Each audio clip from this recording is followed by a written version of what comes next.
membaca penjelasan yang disampaikan oleh Bu Menteri, ada beberapa hal yang mungkin saya perlu klarifikasi, Bu, mengenai investasi permanen pemerintah di BI yang 627,7 triliun, ada BI, LPS, PTNBH, dan BPJS. Apakah ini nggak ada returnnya sama sekali, Bu? Karena setahu saya, BI ini kan juga selalu memberikan imbal balik kepada pemerintah. Nah, ini kan juga harus dimention, Bu, sama BPJS Tenaga Kerja. BPJS Tenaga Kerja ini kalau menurut saya sih ada, LPS juga ada yang dikembalikan kepada pemerintah. Setahu saya ya, data itu mudah-mudahan nanti bisa dilengkapi. Mungkin itu. Setahu saya ini kan BI kan hampir tiap tahun di samping mengembalikan dalam bentuk pajak, dan mereka kan juga ada pengembalian-pengembalian yang sifatnya sangat besar kepada pemerintah. Terus kemudian saya ingin menanyakan soal SAL ini, Bu. SAL ini kan tidak boleh direncanakan di dalam APBN, di pasal Undang-Undang Keuangan Negara. Tapi saya nggak tahu lah strateginya seperti apa. Dan setahu saya juga APBN itu kan diketok kita bersama. Nah, kalau sudah selesai dan kemudian mekanisme SAL-nya itu kemudian kita turunkan, ini mekanismenya karena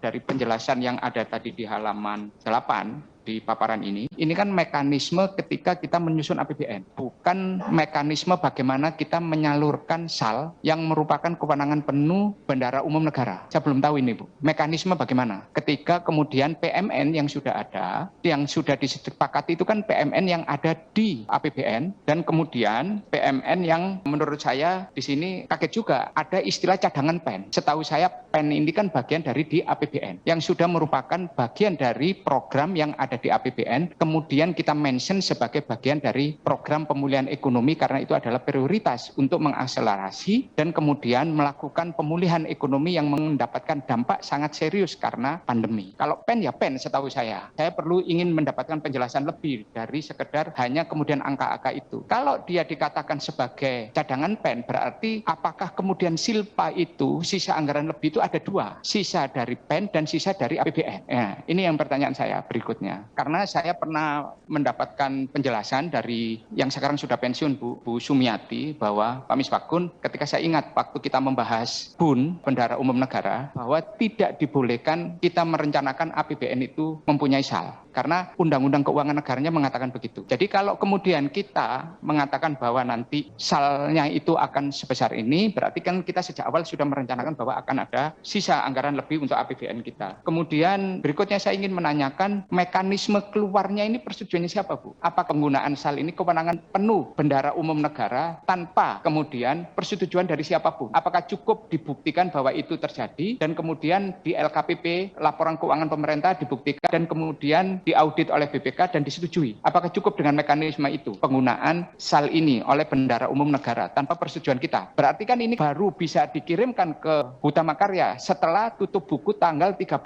Desember. Berarti rapat ini kan mendahului kehendak penutupan SAL. Dari segi mekanisme, SAL itu kan baru bisa diputuskan bahwa ada sisa anggaran lebih di APBN 2021 itu 31 Desember 2021. Dan kita tidak bisa merencanakan sesuatu yang belum ada barangnya. Tidak boleh kita merencanakan. Karena kita pun merencanakan anggaran lebih pun tidak boleh.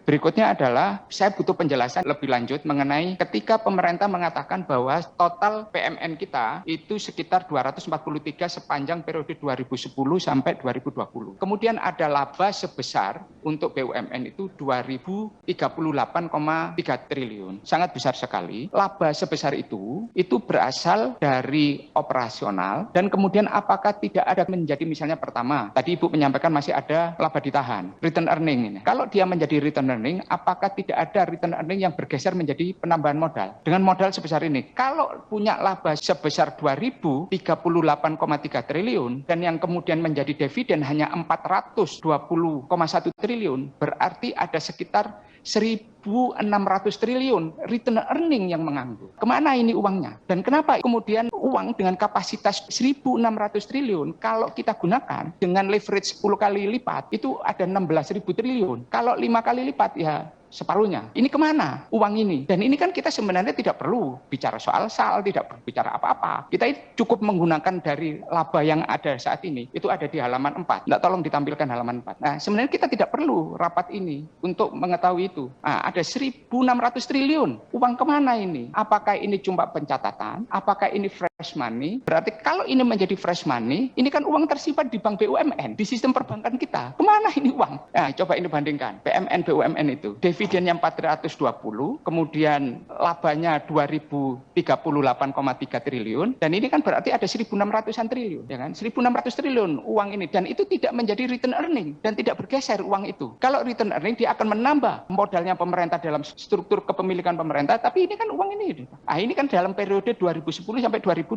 Nah, apakah ini cuma pencatatan? Kemudian yang saya ingin tanyakan berikutnya, Bu, sumbangan dividen laba sebesar 2038 itu apakah berasal dari semua BUMN yang mendapatkan PMN? Dan apakah kemudian dividen 420 itu berasal dari BUMN yang mendapatkan PMN? Ini penting, Bu, karena jangan sampai, saya hanya ingat Pak Jokowi beberapa hari yang lalu menyampaikan bahwa kita ini jangan sampai menginjeksi BUMN yang bermasalah tapi tidak memberikan manfaat apa-apa. Karena bagaimanapun juga kan Bu Menteri ini kan sebenarnya pemilik BUMN yang sebenarnya kan Ibu sebagai Bendahara Umum Negara, bukan yang dikuasakan. Kalau pemiliknya kan Ibu sendiri. Nah, ini yang paling penting, Bu. Terus yang terakhir saya cuma nanyakan ini, Bu, karena tidak dibahas di sini. Soal Garuda ini, Bu. Garuda ini mau kita apakan ini? Karena sebenarnya kan Garuda kalau dibahas mengenai PMN 2020 Garuda dapat, Bu, dari PEN 5 triliun. Sementara kan tidak memperbaiki justru situasi. Kalau menurut saya kan karena pemegang sahamnya adalah Ibu, ini kan bisnis modelnya kan harus diperbarui, diperbaiki atau seperti apa? Karena bagaimanapun juga nilai historis, ya kan? Kemudian peran penting sebagai pembawa carrier flights ini kan penting untuk negara ini mempunyai simbolisme-simbolisme seperti itu.